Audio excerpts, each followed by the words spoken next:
వాక్యం చదువుకుందాం. పరిశుద్ధ గ్రంథం నుండి నిర్గమాకాండము 16వ అధ్యాయము. తరువాత ఇశ్రాయేలీయుల సమాజమంతయు ఎలీము నుండి ప్రయాణమైపోయి వారు ఐగుప్తు దేశములో నుండి బయలుదేరిన 2వ నెల 15వ దినమున ఎలీమునకును సీనాయికును మధ్యనున్న సీను అరణ్యమునకు వచ్చిరి. ప్రార్థన చేసుకుందాం. సకల యుగములలో అక్షయుడును అదృశ్యుడును నిత్య నివాసి పరిశుద్ధుడు అయ్యున్న తండ్రి, వందనములు.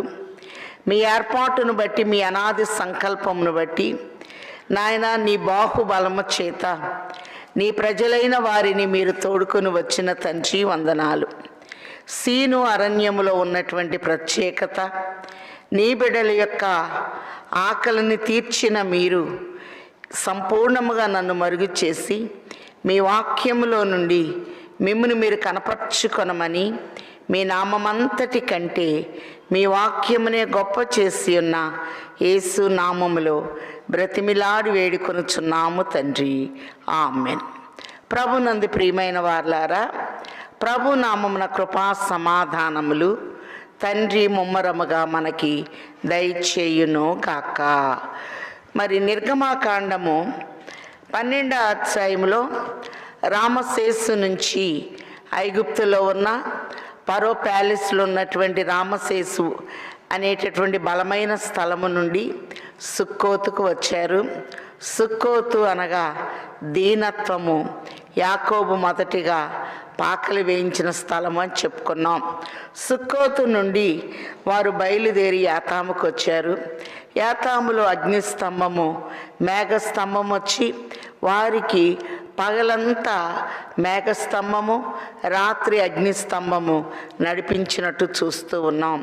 యాతాము నుండి వీరు బయలుదేరి ఎక్కడికి వచ్చారు అనేది మనం చూచినట్లయితే, మరి చక్కగా వారు ప్రయాణములో మిగ్దాలకు వచ్చినట్టు చూస్తున్నాం. అంటే స్వతంత్రము.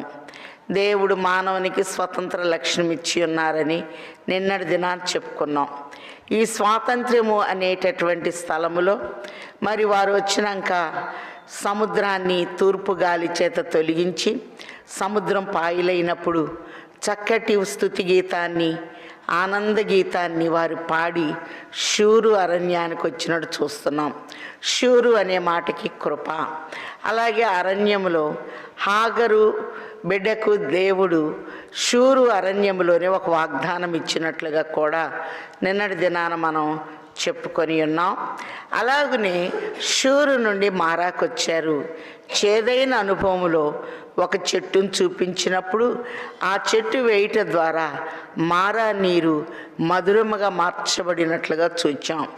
మారా నుండి ఎలీముకు వచ్చారు. 70 ఈత చెట్లు, 12 నీటి ఓటలు. ఎలీము అనగా సమృద్ధి అని చెప్పుకొని ఉన్నాం. 12 గోత్రాలకు సాదృశ్యముగా నీటి ఓటలు.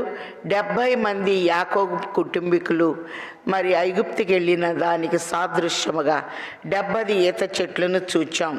అలాగనే ఈ దినాన మరి వీరు ప్రయాణములో సీను అరణ్యానికి వచ్చినట్టు చూస్తున్నాం. సీను అనే మాటకు మహిమ అని అర్థము. కాబట్టి దేవుడు మహిమ కలిగినటువంటి స్థలములోనికి వారి ప్రయాణములో నడిపిస్తూ ఉన్నారు. చుట్టూ కొండలున్నాయి, దట్టమైన అడవి, ఒక ప్రక్క ఎర్ర సముద్రము. కానీ నేనే మార్గమును సత్యమును జీవమునై ఉన్నాను అన్న తండ్రి ఈ సీను అరణ్యములోనికి తోడుకొని వచ్చినట్లుగా చూస్తున్నాం. తర్వాత ఇశ్రాయేలీల సమాజం అంతయు ఎలీము నుండి ప్రయాణమైపోయి వారు ఐగుప్తు దేశములో నుండి బయలుదేరిన 2వ నెల 15వ దినమున ఎలీమునకును సీనాయికి మధ్యనున్న సీను అరణ్యమునకు వచ్చిరి. సీను అనే మాటకు మహిమ. అరణ్యములు ఇశ్రాయేలీలు సమాజమంతయు మోషే అహరోనుల మీద సణిగెను. కాబట్టి ఇక్కడ మనం చూస్తే మాటి మాటికి దేవుడు అద్భుతం చేస్తూ ఉన్నాడు, కానీ దేవుణ్ణి మర్చిపోతూ ఉన్నారు. 103వ దావీదు కీర్తనలో దావీదు దేవుని స్తుతిస్తున్నాడు.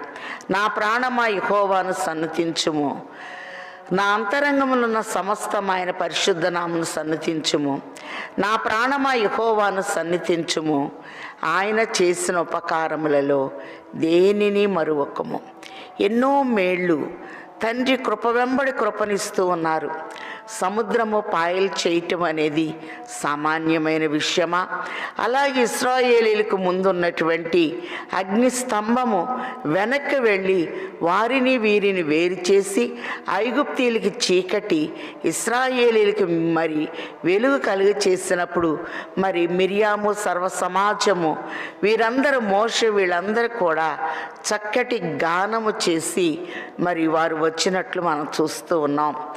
మరలా ఇక్కడికి రాగానే సణుగుతూ ప్రతి అధ్యాయంలో వీరి సణుగులు అనే మనం చూస్తూ ఉన్నాం. మరి మొదటి అధ్యాయం నుంచి 3వ వచనం వరకు, అది 16వ అధ్యాయము ప్రారంభము నుండి 3 వచనాలు చూస్తే వీరి సణుగులు అనేవి కనపడుతూ ఉన్నాయి.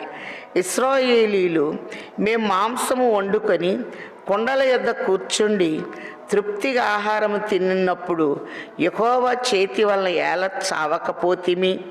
ఈ సర్వ సమాజము ఆకలి చేత చంపుటకు ఈ అరణ్యంలోనికి మమ్మను ఇక్కడికి తోడుకొని వచ్చితిరా అని వారిని అడుగగా యెహోవా మోషేను చూచి, ఇదిగో నేను ఆకాశము నుండి మీ కొరకు ఆహారమును కురిపించెదను.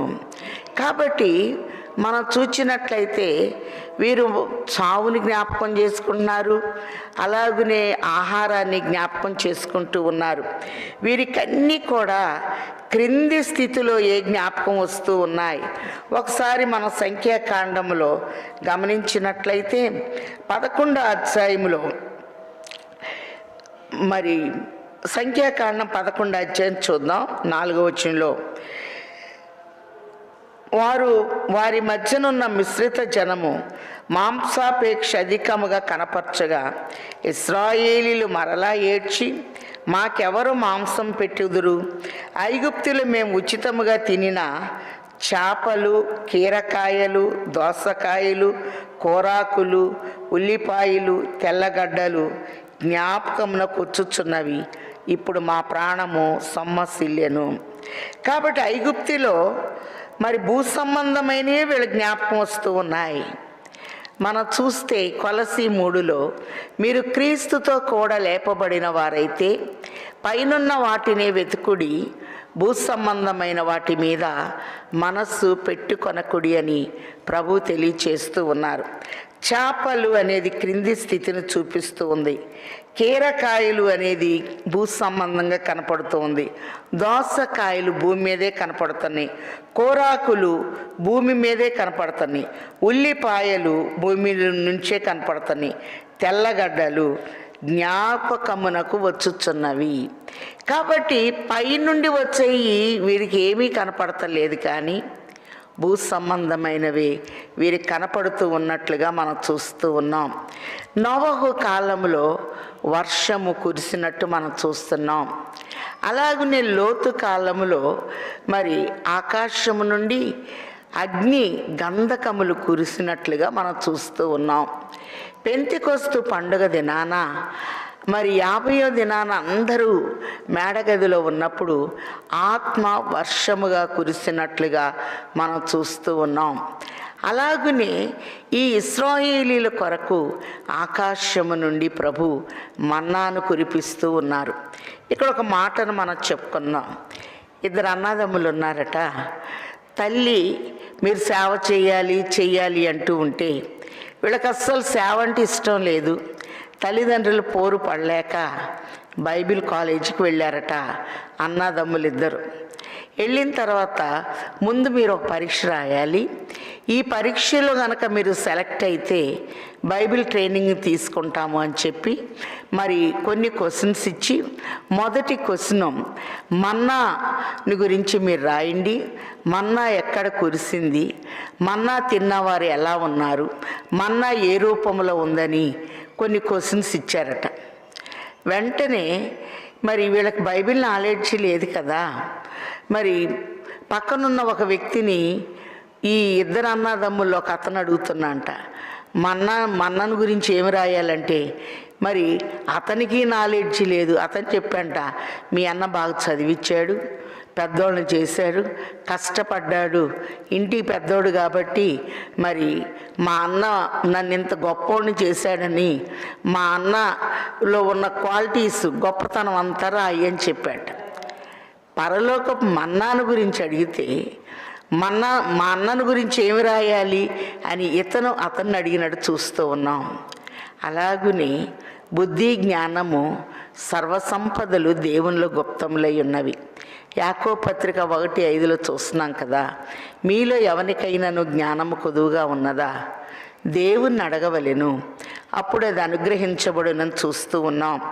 అలాగనే మనం చూచినట్లయితే నిర్గమాకాండము 16వ అధ్యాయంలో మరి ఆకలి చేత మమ్మల్ని చంపటానికి ఈ అరణ్యములోనికి అక్కడ నుండి తోడుకుని వచ్చితిరని వారితో అనగా 4వ వచనంలో యెహోవా మోషేను చూచి, ఇదిగో నేను ఆకాశము నుండి మీ కొరకు ఆహారమును కురిపించెదను, వారు నా ధర్మశాస్త్రం అనుసరించి నడుతులో లేదో అని నేను వారిని పరీక్షించున్నట్లు ఈ ప్రజలు వెళ్ళి ఏ నాటి భత్యము ఆనాడే కూర్చుకొనవలెను. ధర్మశాస్త్ర విధులు మరియు చట్టాన్ని దేవుడు తెలియచేస్తూ ఉన్నారు. ఆయన మాట ప్రకారం జీవిస్తే 1000 రెట్లు ఆయన మనల్ని ఆశీర్వదించువారై ఉన్నారు. ద్వితీయోపదేశ కాండము 1వ అధ్యాయంలో మనం చూస్తే 10-11 వచనాల్లో, మీ దేవుడైన యెహోవా మిమ్మును విస్తరింపచేసెను గనక నేడు మీరు ఆకాశ నక్షత్రముల వలె విస్తరించి ఉన్నారు. మీ పితరుల దేవుడైన యెహోవా మీ జనసంఖ్య 1000 రెట్లు ఎక్కువ చేసి తాను మీతో చెప్పినట్లు మిమ్మల్ని ఆశీర్వదించును గాక. 1000 రెట్లు ఆయన చిత్తానుసారముగా మనం నడిస్తే 1000 రెట్లు నేను మిమ్మల్ని దీవిస్తాను అని ప్రభు తెలియచేస్తూ ఉన్నారు. ఇశ్రాయేలీల లెక్కలు మనం చూస్తే ఒకడు 1000 మందిని తరుమును, ఇద్దరు 10,000 మందిని తరుముదురు.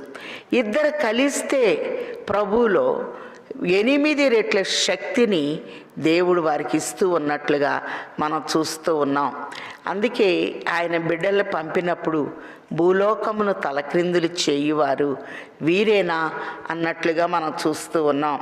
అలాగనే అరణ్యములో ఏర్పాటును దేవుడు చూపిస్తూ, మరి మీ కొరకు ఆహారము కురిపించెదను, వారు నా ధర్మశాస్త్రం అనుసరించి నడుతురో లేదో అని నేను వారిని పరీక్షించినట్లు ఈ ప్రజలు వెళ్ళి ఏ నాటి భత్యము ఆనాడే కూర్చుకొనవలను, మరియు 6వ దినమున వారు కూర్చుకున్న దాన్ని సిద్ధపరచుకొనవలను. వారు దినదినము కూర్చుకొను దానికంటే అది 2 అంతలై ఉండవలెనన్ను. అప్పుడు మోషే అహరోన్లు ఇశ్రాయేలీలందరితో, యెహోవా ఐగుప్తు దేశములో నుండి మిమ్మల్ని బయటికి రప్పించనని సాయంకాలమందు మీకు తెలియబడును. యెహోవా మీద మీరు సణిగిన సణుగులు ఆయన వినుచున్నాడు. కాబట్టి మేము ఏ పాటి వారము? దేవుని మీద మీరు సణుగుతూ ఉన్నారు, మాటి మాటికి అద్భుతం జరిగిస్తున్నారు, మాటి మాటికి వీరు సణుగుతూ ఉన్నట్లుగా చూస్తూ ఉన్నాం. మా మీద ఏముంది? మేము ఏ పాటి వారము? మీ సణుగులు దేవుడు విన్నాడు అని చెప్పి మోషే మాట్లాడినట్లుగా మనం చూస్తూ ఉన్నాం. 9వ వచనంలో మనం చూచినట్లయితే, అంతటా మోషే అహరోనుతో, యెహోవా సన్నిధికి సమీపించుడి, ఆయన మీ సణుగులు వినెనని నీవు ఇశ్రాయేలీల సర్వ సమాజముతో చెప్పుమనెను. అట్లు అహరోను ఇశ్రాయేలీల సర్వ సమాజముతో మాట్లాడుచుండగా వారు అరణ్యము వైపు చూచిరి. అప్పుడు యెహోవా మహిమ ఆ మేఘములో వారికి కనబడెను. కాబట్టి ఇక్కడ మనం చూచినట్లయితే ఆకాశం వైపు చూస్తే మహిమ కనపడినట్టు చూస్తున్నాం. ప్రకటన గ్రంథము 21వ అధ్యాయంలో కూడా 26వ వచనంలో భూరాజులు తమ మహిమను ఘనతను దానిలోనికి తీసుకొని వచ్చేదరని చూస్తున్నాం. ఆకాశంలో మహిమ అనేది కనపడుతూ ఉంది. కీర్తన 8లో చూచినట్లయితే ఒక చక్కటి దీవెనకరమైన మాటను ప్రభు తెలియచేస్తూ ఉన్నారు. భూమి అంతటా ఆయన ప్రభావాన్ని దించుతూ ఉన్నారు. కీర్తన 8 చూద్దాం. యెహోవా మా ప్రభువా, ఆకాశంలో నీ మహిమను కనపరచువాడా, భూమి అందంతటా నీ నామము ఎంత ప్రభావము కలది. కాబట్టి ఆకాశంలో మహిమ కనపడుతుంది, భూమి మీద ప్రభావం అనేది కనపడుతూ ఉంది. ప్రభు అన్నారు, ఆకాశము నా సింహాసనము, భూమి నా పాదపీఠము అని ప్రభు తెలియచేస్తూ ఉన్నారు. కాబట్టి ఆయన పాదపీఠం దగ్గరికి వచ్చినటువంటి మనం ప్రభుని గణపరిచేవారిగా ఉండాలి అని ప్రభు తెలియచేస్తున్నారు. యెషయా గ్రంథం 1వ అధ్యాయంలో కూడా 2వ వచనంలో యెహోవా మాటలాడుచున్నాడు, ఆకాశం ఆలకించుము, భూమి చెవియొగ్గుము అంటున్నారు. ఆకాశం యొక్క మరి స్థాయి ఆలకిస్తూ ఉంది. కీర్తన 8లో చూస్తున్నాం, ఆకాశములో ఆయన మహిమను ఆయన కనపరచువారై ఉన్నారు. అంత మాత్రమే కాదు, కీర్తన 19లో చూస్తున్నాం, ఆకాశము దేవుని మహిమను వివరించుచున్నది, అంతరిక్షం ఆయన చేతి పనిని ప్రచురపరుచుచున్నది, పగటికి పగలు బోధ చేయుచున్నది, రాత్రికి రాత్రి జ్ఞానము తెలుపుచున్నది. ఆకాశం ఆయన మహిమను వివరిస్తూ ఉంది. సణుగుచున్న వీరు ఆకాశం వైపు చూస్తే దేవుని మహిమ కనపడినట్లుగా చూస్తూ ఉన్నాం. అలాగనే మరి పక్షవాతం కలిగిన వ్యక్తిని ప్రభు బాగు చేస్తే అతడు దేవుణ్ణి మహిమపరచుచు తన ఇంటికి వెళ్ళాను అని సువార్తల్లో మనం చూస్తూ ఉన్నాం. మహిమాపరచుచు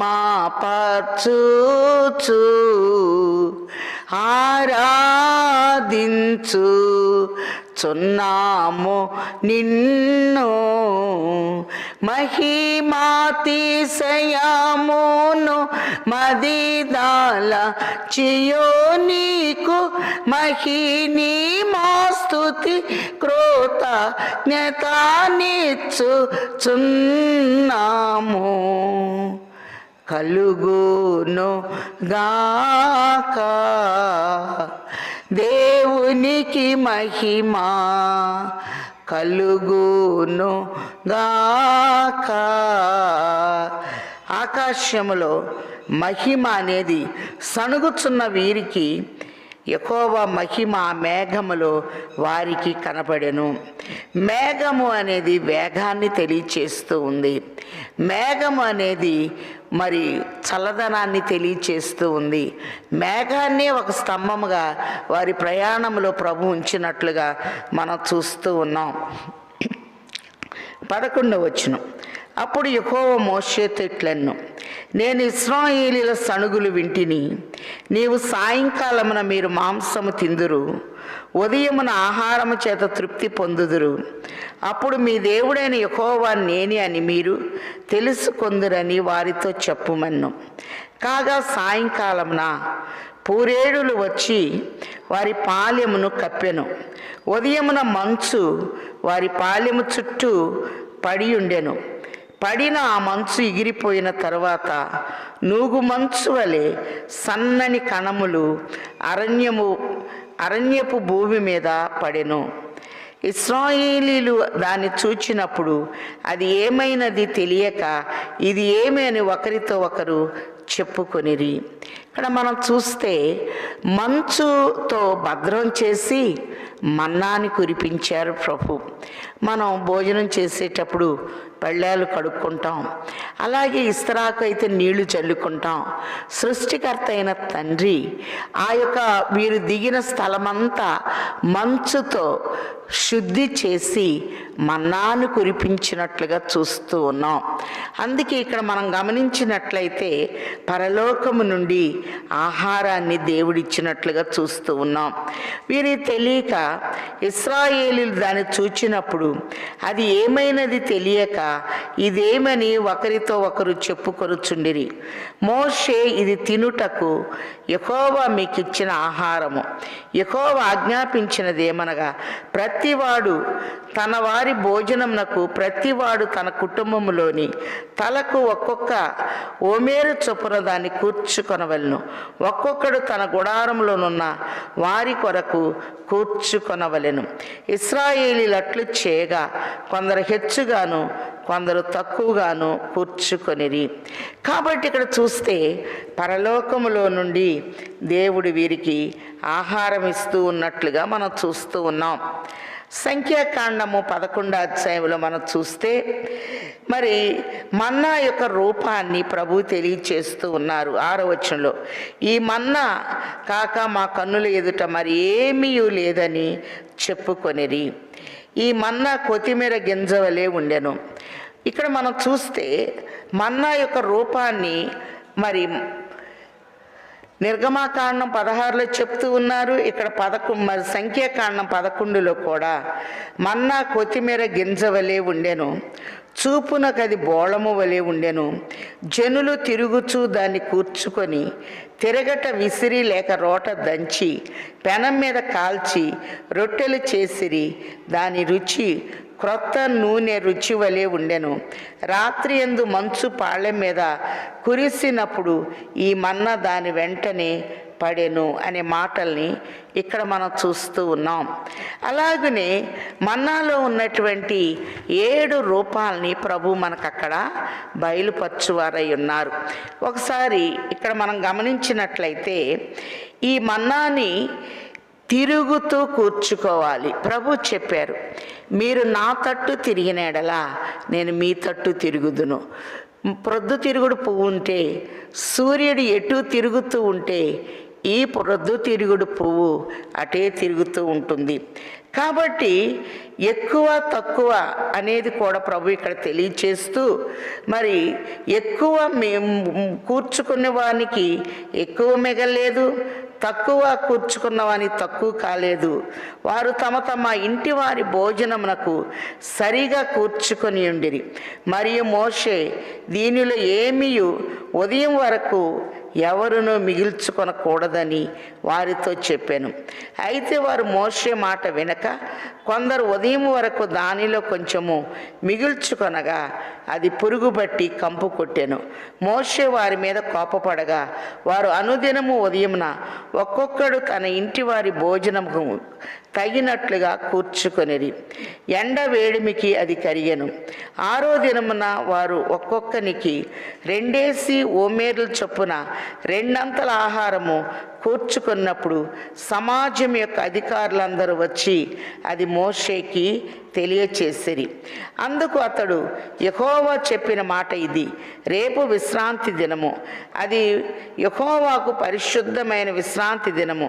మీరు కాల్చుకొనవలసినది కాల్చుకొనుడి, మీరు వండుకొనవలసినది వండుకొనుడి. ఉదయం వరకు మిగిలినదంతయు మీ కొరకు ఉంచుకొనుడని వారితో చెప్పాను. ఇక్కడ మనం గమనించినట్లయితే ఈ మన్నాను కూడా ఒక క్రమమైనటువంటి పద్ధతిలో ప్రభు తెలియచేస్తూ ఉన్నారు. ఏ రీతిగా ఉంటుందో మన్నా 31వ వచనంలో చూస్తే, ఇశ్రాయేలీలు దానికి మన్నా అని పేరు పెట్టిరి. అది తెల్లని కొత్తిమీర గింజ వలె ఉండెను. మొదటిగా తెల్లనిది, మీ తండ్రి పరిశుద్ధుడి గనక మీరును పరిశుద్ధులయ్యుండుడి. రెండవదిగా మనం చూచినట్లయితే ఈ కొత్తిమీర అనేది చక్కగా వంపు చేయబడి ఉంటుంది. మన తండ్రి మన కొరకు గాయపరచబడిన క్రీస్తుకు ముంగుర్తుగా మనకు కనపడుతూ ఉంది. అలాగనే కొత్తిమీర మరి మనం చూస్తే చిన్నది. కాబట్టి ప్రభు అంటున్నారు, తన్ను తాను తగ్గించుకున్నవాడు హెచ్చించబడును అని తెలియచేస్తూ ఉన్నారు. అలాగనే ఈ యొక్క మన్నా అనేది మనం చూచినట్లయితే ఉచితముగా దేవుడిచ్చాడు. కాబట్టి రక్షణ కూడా ఉచితముగా ఇచ్చాడు. తన ప్రియ కుమారుణ్ణి కూడా మనందరి కొరకు ఉచితముగా ఇచ్చారు. రోమా 8:32లో మనం చూస్తే, తన సొంత కుమారుని అనుగ్రహించుటకు వెనుక తీయక మనందరి కొరకు ఆయన అప్పగించిన వాడు ఆయనతో పాటు సమస్తమును మనకు ఎందుకు అనుగ్రహింపడు అని మనం చూస్తూ ఉన్నాం. అంత మాత్రమే కాదు, ఈ యొక్క మన్నా తేనె వలె కనపడుతూ ఉంది. నీ వాక్యము జుంటే తేనె దారల కంటే మధురమైనది అనే మాటల్ని మనం చూస్తూ ఉన్నాం. అలాగనే మనం చూసినట్లయితే ఈ మన్నా అనేది ఏ టైంకి ఎంత కూర్చుకున్నా ఎంత కావాలో అంతే ఇస్తూ ఉంది. విస్తరణ అనేది చూపిస్తూ ఉంది. మన్నా తిన్న వాళ్ళు చాలా బలంగా ఉంటారు. ఇది దేవతల ఆహారముగా మనం చూస్తూ ఉన్నాం. అలాగనే పరలోకములో ఉన్న మహిమకు సాదృశ్యముగా ఈ ఆహారం ఉన్నట్లుగా మనం చూస్తూ ఉన్నాం. ఒకసారి మనం గమనించినట్లయితే ఆత్మ సంబంధమైన ఆహారముగా 1 కొరింథీ 10:3 చూస్తూ ఉన్నాం. మన పితరులందరూ అరణ్యములో మన్నాను తినిరి అనే మాటల్ని మనం చూస్తూ ఉన్నాం. అంత మాత్రమే కాదు, న్యాయాధిపతుల గ్రంథము 13వ అధ్యాయము 16వ వచనంలో కూడా దేవదూతలు మానవుల ఆహారము తింటారా? మనం చూస్తే ఆదికాండం 18వ అధ్యాయంలో అబ్రహాం ఇంటికి 3 మనుషులు వచ్చారు. ముందు ఒక్కరిని చూచారు, కన్నులెత్తే 3. మరి మనం చూస్తే భోజనం పెడతాము అన్నప్పుడు అబ్రహామును ప్రేమను బట్టి అబ్రహాము సిద్ధపరిచిన ఆహారాన్ని వారు తీసుకున్నట్లుగా మనం చూస్తూ ఉన్నాం. అంత మాత్రమే కాదు, ఆదికాండం 19వ అధ్యాయంలో మరి ఊరి పెద్దలతో లోతున్నప్పుడు అక్కడికి 2 దేవదూతలు వచ్చారు. మరి నన్ను దాటిపోవద్దు అని చెప్పి ఈయన కూడా వారికి భోజనము సిద్ధపరిచినప్పుడు మరి వీరిని కష్టపెట్టడం ఇష్టం లేక మరి ఆ భోజనాన్ని వారు భుజించినట్టు మనం చూస్తున్నాం.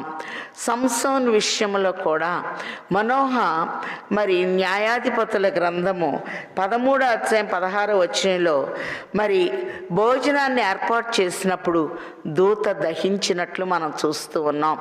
ప్రకటన గ్రంథము 2వ అధ్యాయము 17వ వచనంలో చూస్తే జయించువానికి పరలోకములో ఉన్న మన్నాను భుజింపనిత్తును. కాబట్టి జయించేవారే ఈ ఆహారాన్ని తీసుకోవాలి. దేవుని యొక్క ఉద్దేశం ఏంటంటే ప్రభు సమస్తాన్ని జయించారు. అలాగనే నూతన శక్తి బలము అనేది ఉంటుంది. అందుకే ఎఫెసీయులకు రాసిన పత్రిక 6వ అధ్యాయం 10వ వచనంలో తుదకు ప్రభు యొక్క మహాశక్తిని బట్టి ఆయన యందు బలవంతులయుండుడి అనే మాట చూస్తూ ఉన్నాం. కాబట్టి తెల్లగా ఉన్నది అంటే పరిశుద్ధతను చూపిస్తూ ఉంది. చిన్నగా ఉంది అంటే తగ్గింపును చూపిస్తూ ఉంది. కొత్తిమీర గింజవలే ఉంది అంటే వంపు చేయబడి గాయపరచబడిన యేసయ్యకు ముంగుర్తుగా కనపడుతూ ఉంది. అలాగునే అపూపపు రుచి వలె ఉన్నట్లుగా మరి మనం చూస్తే ఒక క్రొత్త రుచి, యెహోవా ఉత్తముడని రుచి చూచి తెలుసుకొనుడి అని ప్రభు తెలియచేస్తూ ఉన్నారు. అలాగనే ప్రభు కొండ మీద ప్రసంగం చేసినప్పుడు 5 రొట్టెలు 2 చిన్న చేపలు ఒక చిన్న బాబు తీసుకొచ్చిస్తే 5,000 మందికి పెడితే అభివృద్ధి అయినట్టు చూస్తూ ఉన్నాం. మన్నా కూడా ఆత్మీయ స్థాయిని అభివృద్ధి చేస్తూ ఉన్నట్లుగా మనం చూస్తూ ఉన్నాం. అలాగనే ఈ మన్నా అనేది దేవదూతల ఆహారం. దేవదూతలు ఆహారం తీసుకుంటారా? అలాగనే వారు చిరంజీవులు కదా అని మనం అనుకోవచ్చు. కానీ అబ్రహాం ఇంటికి 3 మనుషులు అంటున్నాం. అలాగే ఆదికాండం 19లో 2 దేవదూతలను చూస్తూ ఉన్నాం. కాబట్టి భుజించటానికి ఇచ్చినప్పుడు ప్రభు కూడా పునరుద్ధాండే లేచిన తర్వాత లూకాసు వార్త 24వ అధ్యాయంలో ఆయన పట్టుకొని భూతం అంటంటే మరి మీ దగ్గర తినటానికి ఏమైనా ఉందంటే కాల్చిన చేప మొక్కిస్తే ప్రభు మహిమ శరీరముతో ఉన్న ఆ యొక్క కాల్చిన చేప మొక్కను వారి ఎదుట భుజించినట్లుగా మనం చూస్తూ ఉన్నాం. ఇక్కడ చూచినట్లయితే మరి ఈ రుచి అపూపము వలె ఒక క్రొత్త రుచిగా ఉన్నట్లుగా, తేనె రుచిలాగా ఉన్నట్లుగా, అలాగనే పరిశుద్ధతను తగ్గింపును చూపిస్తూ కొత్తిమీర గింజ వంపు చేయబడినట్లు మన కొరకు మన ప్రభు కల్వరిలో మరి గాయపరచబడినట్టు చూస్తూ ఉన్నాం. అందుకే సంఖ్యాకాండం 11లో మనం చూస్తే మరి 7వ వచనంలో ఈ మన్నా ఆ మన్నా కొత్తిమీర గింజ వలె ఉండెను, చూపునకది బోళము వలె ఉండెను. బోళము అగ్నిలో వేస్తే సువాసన వస్తుంది. ఈ మన్నా కూడా పరలోకము నుండి వచ్చింది. సువాసన కలిగిన స్థితి ఆయన పిల్లలమైన మనం కలిగి ఉండాలని చూపిస్తూ ఉంది. జనులు తిరుగుచు దాన్ని కూర్చుకొని తిరగట విసిరి లేక రోకట దంచి. కాబట్టి మన్నాను కూర్చుకునేటప్పుడు తిరగాలి. కాబట్టి ప్రభువు తట్టు మనం తిరగాలి, సిలువ తట్టు మనం తిరగాలి, ప్రభు చేసిన ఆశ్చర్య కార్యాల తట్టు మనం తిరగాలి, ఆయన వాక్యము తట్టు మనం తిరగాలి. ఈ లోకములో నుండి మోషే కూడా నిర్గమాకాండ 3వ అధ్యాయంలో ఆ పొద ఏల కాలిపోలేదని ఈ తట్టు ఉన్న మోషే ఆ తట్టు తిరుగుట ప్రభు చూచినట్లు చూస్తూ ఉన్నాం. అందుకే జకరియా గ్రంథం 1వ అధ్యాయంలో మీరు నా తట్టు తిరిగిన ఎడలా నేను మీ తట్టు తిరుగుదునని ప్రభు తెలియచేస్తూ ఉన్నారు. అలాగనే మరి తిరుగుచు దాన్ని కూర్చుకొని, కాబట్టి దేవుని యొక్క మర్మాల్ని మనలో కూర్చుకోవాలి. అలాగే మన్నాను కూర్చుకుంటూ తిరగట విసిరి, కాబట్టి తిరగలి అనేది రాకను సూచిస్తూ ఉంది. ఇద్దరు వ్యక్తులు తిరగలి విసురుతూ ఉంటే ఒకరు ఎత్తబడతారు, ఒకరు విడిచిపెట్టబడతారని చూస్తున్నాం. కాబట్టి ఈ మన్నా తిరగట్లో వెయ్యాలి. విసరబడాలి అంటే పిండైపోవాలి, రూపాన్ని కోల్పోవాలి. ప్రభు కూడా ఎండిన భూమిలో లేత మొక్క వలె వచ్చారు. సొగసు స్వరూపాన్ని కోల్పోయి జీవాహారముగా పిండిగా ఆయన మారిపోయినట్టు చూస్తున్నాం. ఒకసారి 2వ రాజుల గ్రంథంలో చూస్తున్నాం కదా, ఎలీషాని భోజనానికి పిలిచారట. పెద్ద కొండ పొయ్యి మీద పెట్టారు. కారు ద్రాక్షాలు తీసుకొచ్చి పొయ్యి మీద పెట్టి వండుతూ ఉన్నారు. కానీ అందులో కారు ద్రాక్షాలు ఉన్నాయి, వాటి గుణము వీరు ఎరగలేదు గనక కొండలోకి ఏమొచ్చిందంటే విషం వచ్చింది. దైవజనుడు ఆ కొండలో విషం ఉందంటే ఆయన కొంత పిండి అందులో వేస్తే ఆ జబ్బు కనపడలేదు, విషము విరిగిపోయినట్లు చూస్తూ ఉన్నాం. కాబట్టి విసిరి అంటే మన ప్రభు ఒక పొడైపోయారు, మన కొరకు విసరబడ్డారు ఆయన. అందుకే చూడనొల్లని వానిగా, ప్రజల చేత విసర్జించబడిన వాడిగా, దుఃఖాక్రాంతుడిగా ఆయన ఉన్నట్లుగా మనం చూస్తూ ఉన్నాం యెషయా 53లో.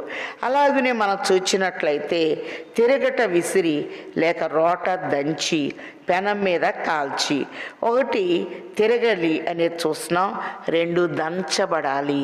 శ్రమ వెంబడి శ్రమని మనం చూస్తూ ఉన్నాం. రోకట దంచి అనగా నిండు శ్రమలు అనేది చూస్తూ ఉన్నాం. అలాగే పెనం మీద కాల్చి, ఇందా కొడుగుడ్డు ఉపమానం చెప్పే కదా, సిలువే ఒక పెనముగా కనపడుతూ ఉంది. ఆయన ఆగ్రహణ దండన చేత బాధను అనుభవించిన నరుడను అని విలాపవాక్యములు 3లో మనం చూస్తూ ఉన్నాం. అలాగనే మనం గమనించినట్లయితే మరి విలాపవాక్యములు 1వ అధ్యాయము 12వ వచనంలో కూడా ఒక ప్రవచనాన్ని మనం చూస్తూ ఉన్నాం. సిలువను చూచేటప్పుడు నిదానించి చూచినప్పుడు ఆ సిలువ మర్మము అనేది మనకు అర్థమవుతూ ఉంటుంది అని ప్రభు తెలియచేస్తూ ఉన్నారు. ఏ త్రోవలో మనం నడుస్తూ ఉన్నాం? త్రోవను నడుచువారులారా. ఒకసారి చూద్దాం విలాపవాక్యములు 1వ అధ్యాయము 12వ వచనం. త్రోవను నడుచువారులారా, ఇలాగు జరుగుట చూడగా మీకు చింత లేదా? యెహోవా తన ప్రచండ కోప దినమున నాకు కలుగ చేసిన శ్రమ వంటి శ్రమ మరి ఎవరికైనాను కలిగినదో లేదో మీరు నిదానించి చూడుడి. పరము నుండి ఆయన నా ఎముకల మీదకి అగ్ని ప్రయోగించి ఉన్నాడు, అది ఎడతెగక వాటిని కాల్చుచున్నది. పరము నుండి అగ్ని, ప్రభు సిలువ మీద ఉంటే పైనుండి అగ్ని, గాయాల్లో నుండి రక్తము స్రవిస్తూ ఉంది. అలాగనే పరము నుండి ఆయన నా ఎముకల మీదకి అగ్నిని ప్రయోగించి ఉన్నాడు, అది ఎడతెగక కాల్చుచున్నది. ఇక్కడ మనం చూచినట్లయితే రోట దంచి పెనము మీద కాల్చి రొట్టెలు చేసిరి, దాని రుచి క్రొత్త నూనె రుచి వలె ఉండెను. రాత్రి యందు మంచు పాళ్యము మీద కురిగినప్పుడు ఆ మన్నా దాని వెంటనే పడెను. కాబట్టి ఇక్కడ మనం చూస్తే మన్నా పట్టానికి ముందు మంచుతో తడుపుతూ ఉన్నారు. పరమగీతంలో చూస్తున్నాం కదా 5లో, నా తల రాత్రి కురియు చినుకులకు తడిసినది. ఈ మంచు అనేది మహిమను చూపిస్తూ ఉంది. అలాగనే గిద్యోను కూడా దేవుణ్ణి, మరి నీవు బలాఢ్యుడైన గిద్యోను బయటికి రా అంటే దేవునికి 2 పరీక్షలు పెడుతున్నాడు ఈయన. ఈ గొర్రెబొచ్చు మీద మంచు పడాలి అని, అలాగే పడకూడదు అని. ఆ 2 విధానాల్లో ప్రభు చక్కటి నెరవేర్పుని చూపించినట్లుగా న్యాయాధిపతులలో మనం చూస్తూ ఉన్నాం. అలాగని ఇక్కడ మనం చూచినట్లయితే, మరి రాత్రి యందు మంచు పాలెము మీద కురిసినప్పుడు ఆ మన్నా దాని వెంటనే పడెను. కాబట్టి మంచుతో శుద్ధీకరించి ప్రభువు మన్నాని కురిపించినట్లుగా మనం చూస్తూ ఉన్నాం. మరొకసారి మన పాఠం దగ్గరికి వచ్చి వేద్దాం. అలా ఇక్కడ చూస్తే మరి ఎంత కూర్చుకోవాలో కూడా ప్రభు తెలియచేస్తూ ఉన్నారు. విశ్రాంతి దినానికి ముందు దినాన్నే వీరికి సిద్ధం చేసినట్లుగా చూస్తూ ఉన్నాం. మరి హోలీ ల్యాండ్ వెళ్ళినప్పుడు, జూయిష్ హోటల్స్లో ఉన్నప్పుడు వారు శనివారం ఏమీ పొయ్యి మీద పెట్టరు కనుక మరి వారు అంటారు, మీరు వెళ్తే ప్యాలెస్టీనియన్స్ హోటల్స్కి వెళ్ళండి, లేకపోతే నిన్నటియే ఉంటాయి మీకు అంటే, ఆ నిన్నటి అయినా ఎంత రుచిగా ఉంటాయో మరి చెప్పలేము. వెళ్ళిన వాళ్ళందరికీ అది తెలిసిన విషయమే. ఈరోజు కూడా ప్రభు ఆయన మాట అవునంటే అవును, కాదంటే కాదు, ఆ నెరవేర్పులు మనం చూస్తూ ఉన్నాం. అందుకే 23వ వచనంలో చూస్తే, నిర్గమకాండము 16:23లో, అందుకు అతడు యెహోవా చెప్పిన మాట ఇది, రేపు విశ్రాంతి దినము, అది యెహోవాకు పరిశుద్ధమైన విశ్రాంతి దినము, మీరు కాల్చుకొనవలసినది కాల్చుకొనుడి, మీరు వండుకొనవలసినది వండుకొనుడి, ఉదయము వరకు మిగిలినదంతయు మీ కొరకు ఉంచుకొనుడని వారితో చెప్పెను. మోషే ఆజ్ఞాపించినట్లు వారు ఉదయం వరకు దాన్ని ఉంచుకొనిరి, అది కంపు కొట్టలేదు, దానికి పురుగు పట్టలేదు. మోషే నేడు దాన్ని తినుడి, నేటి దినము యెహోవాకు విశ్రాంతి దినము, నేడు అది బయట దొరకదు, 6 దినములు దాన్ని కూర్చుకొనవలెను, విశ్రాంతి దినమున అనగా 7వ దినమున అది దొరకదనెను. అలాగనే 16వ అధ్యాయము 26వ వచనంలో, 6 దినములు దాన్ని కూర్చుకొనవలెను, విశ్రాంతి దినమున అనగా 7వ దినమున అది దొరకదెన్ను. అట్లు జరిగెను. ప్రజల్లో కొందరు 7వ దినమున దాన్ని కూర్చుకొని వెళ్ళగా వారికి ఏమీయు దొరకకపోయెను. ఇక్కడ మనం చూస్తే పరలోకము నుండి దిగివచ్చిన జీవాహారమును నేనే అని ప్రభు తెలియచేస్తూ ఉన్నారు. ఆయన మాట అవునంటే అవును, కాదంటే కాదు. మరి విశ్రాంతి దినాన మీకు దొరకదు అన్నప్పుడు, విశ్రాంతి దినాన వారు వెళ్ళినా కూడా అది దొరకలేదు అనే మాట చూస్తూ ఉన్నాం. కీర్తనల గ్రంథము 78:24లో, ఆహారమునకై ఆయన వారి మీద మన్నాను కురిపించెను, ఆకాశ ధాన్యము వారికి అనుగ్రహించెను. ఆహారము అనేది సహజంగా భూమిలో నుండి వస్తుంది, కానీ పైనుండి కురిపించినట్లుగా ఇది గొప్ప మర్మమై ఉన్నది. అందుకే ఆహారమునకై అయిన వారి మీద మన్నాను కురిపించెను, ఆకాశ ధాన్యము వారికి అనుగ్రహించెను, దేవదూతల ఆహారము నరులు భుజించిరి, భోజన పదార్థములను ఆయన వారికి సమృద్ధిగా పంపెను. కాబట్టి పరలోకములో నుండి భోజన పదార్థాలని సమృద్ధిగా మన తండ్రి ఏదిచ్చినా సమృద్ధిగా దయచేయవారై ఉన్నారు. అందుకే 5 రొట్టెలు 2 చిన్న చేపలు ప్రభు చేతికి ఇచ్చినప్పుడు 5,000 మంది తినగా సమృద్ధిగా మరి మిగిలినట్లుగా మనం చూస్తూ ఉన్నాం.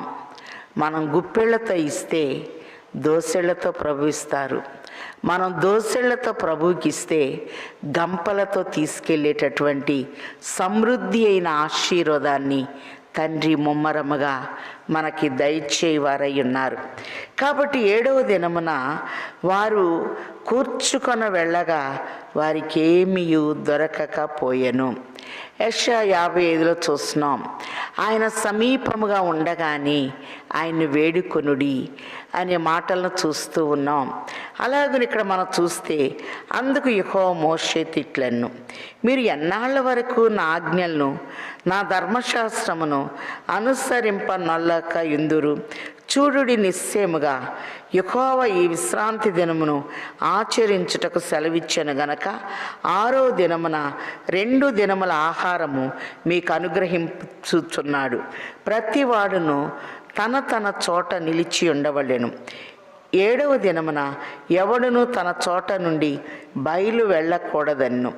కాబట్టి 7వ దినమున ప్రజలు విశ్రమించిరి. కాబట్టి ఇక్కడ చూస్తే 7వ దినాన ప్రభువుని ఆరాధించాలి.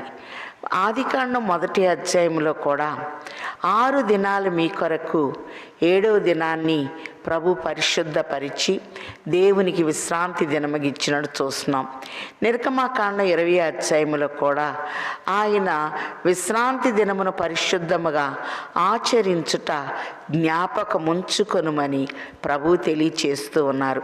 యెషయా గ్రంథము 58, 13, 14 వచనాల్లో చూస్తే, నా విశ్రాంతి దినము మనోహరమైనదియు ఘనమైనదియు ప్రతిష్ఠించబడినదియు అనుకొని దాన్ని ఘనముగా ఆచరించినలా దేశము యొక్క ఉన్నత స్థలముల మీద నేను మిమ్మును ఎక్కించదనని ప్రభు తెలియచేస్తూ ఉన్నారు. కాబట్టి పరిశుద్ధ దినమును గౌరవించుట అనేది తండ్రి మనకిచ్చిన ఆజ్ఞ ఉన్నది. అందుకే ప్రసంగి 5లో చూస్తున్నాం కదా, నీవు నీ దేవుడైన యెహోవా మందిరమునకు వెళ్ళినప్పుడు నీ ప్రవర్తనను గురించి జాగ్రత్తగా ఆలోచించుకొనమని ప్రభు తెలియచేస్తూ ఉన్నారు. కాబట్టి విశ్రాంతి దినాన మీరు ఏమీ కూర్చుకోకూడదు, మీరు బయటికి వెళితే మీకేమీ దొరకదు అని ప్రభు చక్కగా మనకిక్కడ బయలుపరుస్తూ ఉన్నారు. అంత మాత్రమే కాదు, 2 దినాల ఆహారము తండ్రి వారికి ఇస్తూ ఉన్నారు. ప్రతివాడు తన తన చోట నిలిచి ఉండవలెను. 7వ దినమున ఎవడునూ తన చోట నుండి బయలు వెళ్ళకూడదన్ను. కాబట్టి 7వ దినమున ప్రజలు విశ్రమించిరి. ఇశ్రాయేలీలు దానికి మన్నా అని పేరు పెట్టిరి. కాబట్టి ఇక్కడ మనం చూచినట్లయితే మన్నా అనగా దేవదూతల ఆహారము, పైనుండి వచ్చినట్లు 7 లక్షణాలు మనం చెప్పుకొని ఉన్నాం. అది తెల్లని కొత్తిమీర గింజవలే ఉండెను. దాని రుచి తేనెతో కలిపి అపూపము వలె ఉండెను.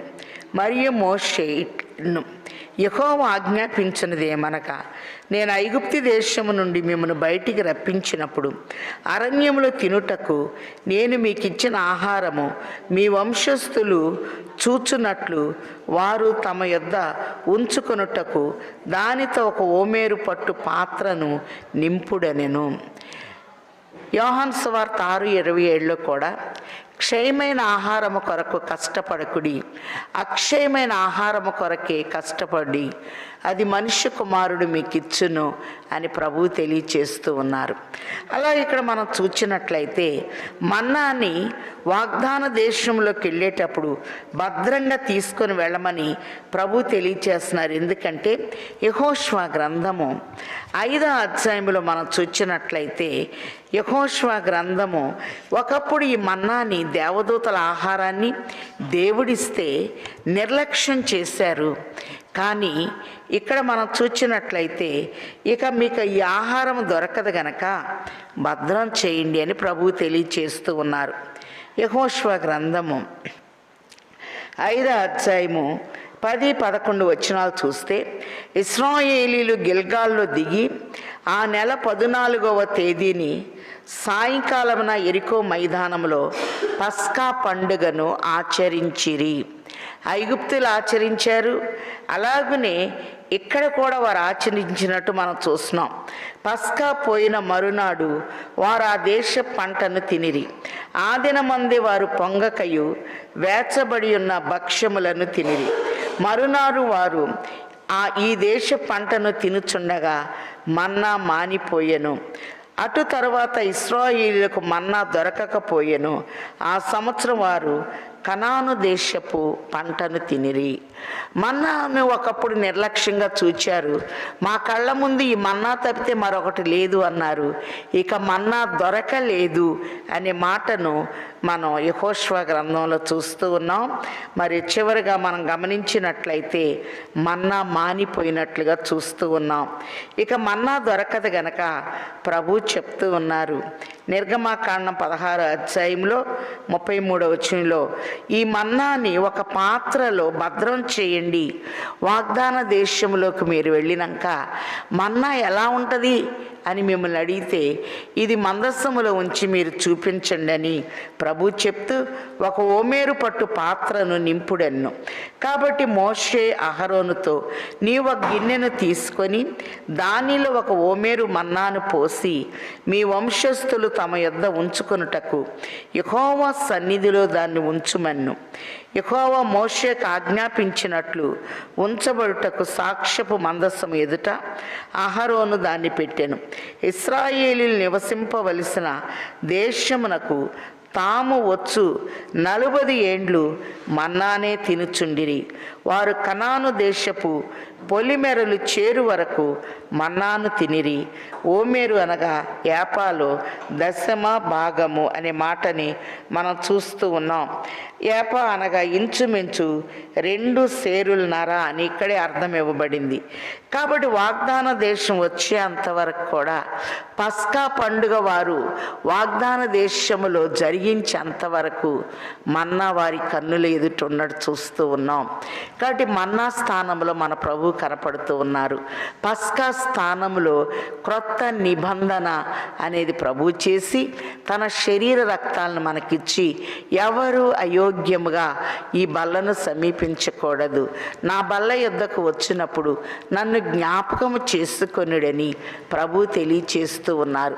మన పితరులు అరణ్యములో మన్నాను తిన్నారు, కానీ ప్రభు తన శరీరాన్ని రొట్టెగా తన యొక్క రక్తాన్ని ద్రాక్షారసముగా మలిచి మనకిచ్చి ఇది క్రొత్త నిబంధన రక్తము అని ప్రభు మనకు తెలియచేస్తూ, మీరు తిరిగి నా రాజ్యంలోకి వచ్చేంతవరకు నేను దీన్ని తీసుకోను అని ప్రభు చెప్పారు. అందుకే చివరిగా మనం చూస్తే